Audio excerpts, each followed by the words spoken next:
So I broke the hands-free set of my car, where I put my phone in. It literally just snapped in half. Can you believe that? Also, I get a lot of comments of people telling me it's too dangerous to hold my phone while driving. And to them, I want to show you guys this. I've been improvising. Here's what I did.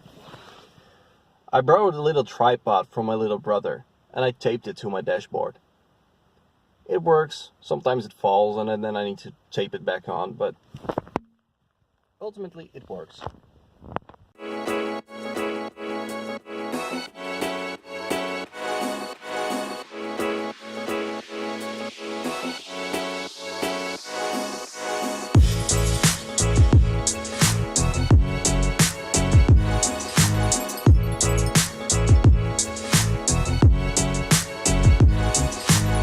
I currently find myself in a building which we know as the Sport Boulevard. It's pretty much one big room for like any kind of sports. An ice skating track, ice hockey track, and a big ass swimming pool. And I'm here because I am about to teach little kids how to swim. I'm a swimming teacher. But I came here a little early because I wanted to talk to you guys about something which has been bothering me sick today. You see, after an entire day of studying,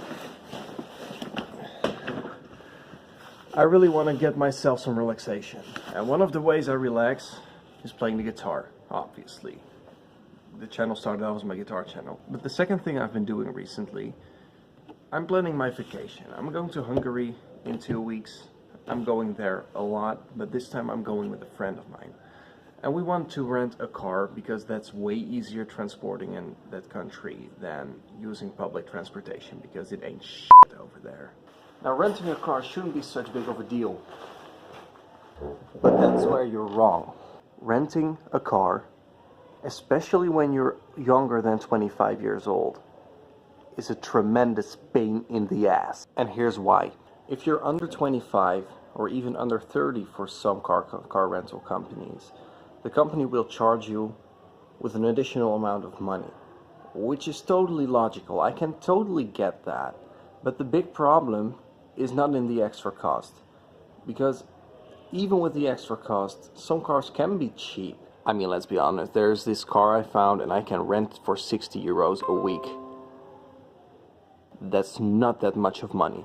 But here's where the big deal comes in. The credit card deposit. Not every younger person has a credit card. 18-year-olds, 19-year-olds, 20-year-olds.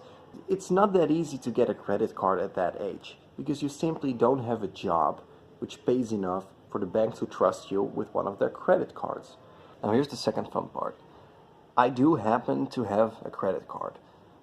I was able to get one because it's like a student credit card for students who go to college or still go to school. This credit card you can spend up to 1,000 euros, which is a little more than $1,000, approximately $1,100, but it doesn't matter. 1,000 euros is the limit on that credit card. That's the maximum, because that's what you can pay off every month, even with a simple stock filling job. But the big deal with this company, they require a deposit of 1,500 euros. 1,500. That's like 1.5 times the maximum limit of my credit card.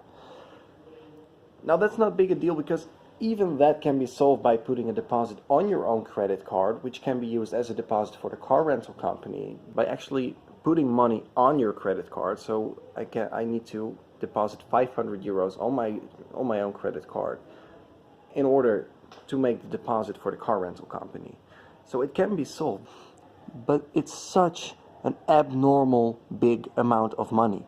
I mean, I don't get that much of money in a month, not even in 2 months.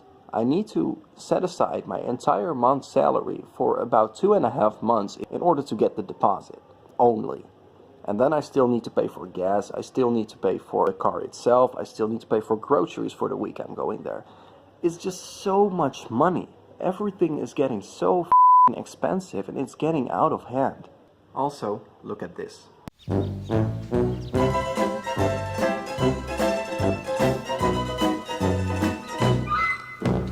I actually called the car rental company to ask what that means. What it basically means, for an additional 150 euros, which I pay at the desk, yeah, when I arrive there, 150 euros.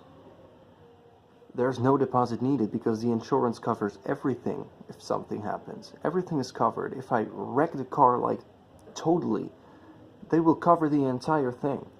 And there's no need for me to worry about my deposit not even given back to me. So for an additional 150 euros, if I pay that, there's no deposit needed. But when I don't pay the 150 euros, a deposit of 1,500 euros is needed. That's like literally 10 times as much money. What's the logic behind that? I really don't get it.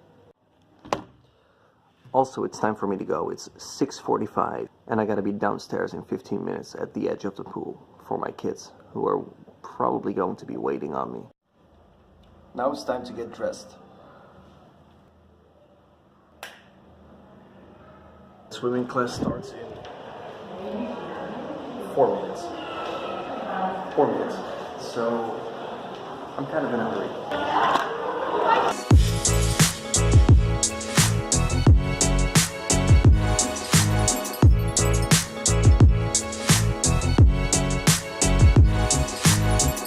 Today's class was terrible.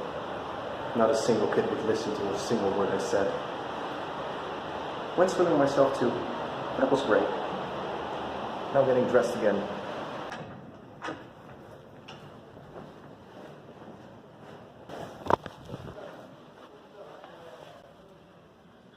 What the...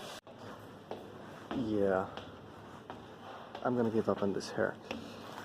Anyway, now the final stage of this evening starts. I have my teaching done. I have my training done. Bartending is the third part.